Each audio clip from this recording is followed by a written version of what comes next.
میرا نام عالیہ ہے۔ میری عمر 18 سال ہے۔ میں اس وقت کمرے میں بیٹھی پڑھ رہی تھی۔ میں گاؤں میں رہتی ہوں۔ گاؤں میں ایک چھوٹا سا کالج تعمیر ہو چکا تھا، اسی لیے میں نے کالج میں داخلہ لے لیا۔ میں پڑھ رہی تھی کہ اچانک امی وہاں آ گئی۔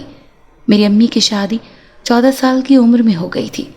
اس وقت ان کی عمر صرف 35 سال تھی اور وہ پہلے کی طرح بہت زیادہ جوان اور خوبصورت نظر آتی تھی۔ انہوں نے مجھے ایک پرچی دی اور کہا کہ اسے ندی کے پانی میں بہاؤ۔ کیوں امی؟ اس میں ایسا کیا ہے؟ میں نے حیرانی سے پوچھا۔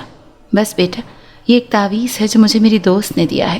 اس کی ساس اس پر تعویذ کروا رہی تھی، اسی لیے اس نے مجھے یہ چھپ کر دیا اور کہا کہ اسے میں ندی میں پھینک دوں۔ اسے تعویذ کا اثر نہیں ہوگا اور تم اسے کھول کر نہ دیکھنا، ورنہ تعویذ کا اثر ہم پر ہو جائے گا۔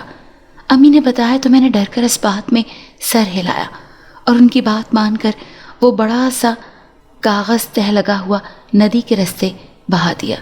میرے کالج کے قریب ہی وہ ندی تھی۔ ندی میں صاف شفاف پانی بہتا تھا۔ میں نے کاغذ کھولے بنا ہی اس پانی میں بہا دیا اور گھر آ گئی۔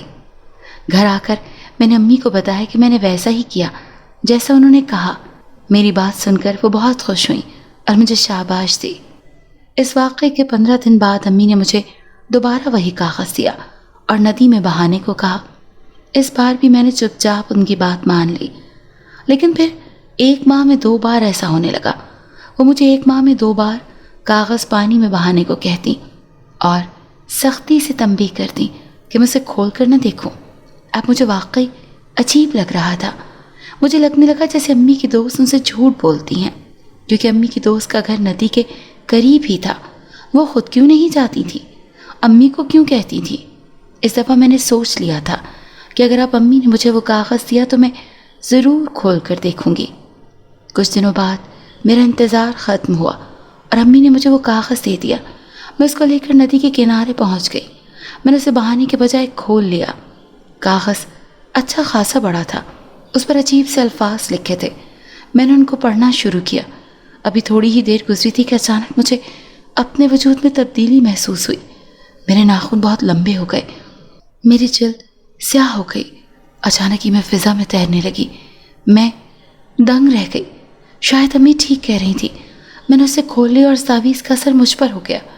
میں ڈر کر سوچنے لگی اور بمشکل زمین پر اتر کر گھر کی طرف بھاگی۔ میں نے بڑی سی چادر لے رکھی تھی، اسی لیے کسی نے مجھے نہیں دیکھا۔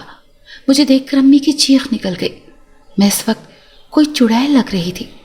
امی، میں نے غلطی سے وہ تعویذ کھول کر پڑھ لیا اور دیکھیں یہ کیا ہو گیا۔ پلیز امی بتائیں اس کا اثر کیسے زائل ہوگا؟ میں امی سے روتے ہوئے پوچھنے لگی۔ میں اتنی بھیانک لگ رہی تھی، خود کو دیکھتے ہوئے بھی مجھے رونا آ رہا تھا۔ امی بھی پریشانی میں رونے لگی۔ انہوں نے کہا کہ وہ اس کا حل ضرور نکالیں گی۔ میں اتنی پریشان تھی کہ پڑھ نہ پائی۔ میں سونے کی کوشش کر رہی تھی لیکن مجھے نیند نہیں آ رہی تھی۔ رات کے 12 بجے امی میرے کمرے میں آئیں۔ ان کی آنکھیں سرخ تھی۔ کیا ہوا امی؟ میں نے ان سے پوچھا۔ بیٹا، یہ سب میری وجہ سے ہوا ہے۔ جب میں 13 سال کی تھی تو مجھ پر ایک جن عاشق ہو گیا تھا۔ اس وجہ سے اس سے بچنے کے لیے میری شادی کر دی گئی۔ کئی سال وہ مجھ سے دور رہا، لیکن تمہارے ابو کی وفات کے بعد وہ مجھے دوبارہ تنگ کرنے لگا۔ وہ مجھے انسان سے جنساتی بنانا چاہتا ہے، اسی لیے چھپ کر یہ کاغذ رکھ جاتا ہے تاکہ غلطی سے میں اسے کھولوں اور جنساتی بن جاؤں۔ لیکن دیکھو، میری جگہ تم نے وہ کھول لی اور جنساتی بن گئی۔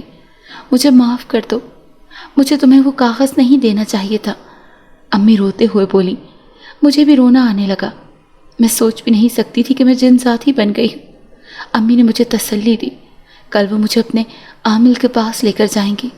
رات بڑی مشکل سے گزری اور اگلے دن عبایا نقاب کر کے امی مجھے عامل صاحب کے پاس لے گئی۔ عامل صاحب نے کچھ وظائف پڑھنے کو دی اور کہا امی کو جلد از جلد دوسری شادی کرنا ہوگی۔ وہ تب تک اس جنزادے سے محفوظ رہیں گی جب کسی کے نکاح میں رہیں گی، ورنہ وہ جنزادہ ان سے نکاح کر لے گا۔ امی پریشانی میں گھر آ گئی۔ انہوں نے مجبوراً اپنے اس کزن سے شادی کا فیصلہ کیا جو ان سے پہلے شادی کرنا چاہتا تھا۔ چنانچہ انہوں نے جلد از جلد شادی کر لی۔ وظائف پڑھنے کے بعد، امی کے نکاح کے بعد میں بالکل ٹھیک ہو گئی۔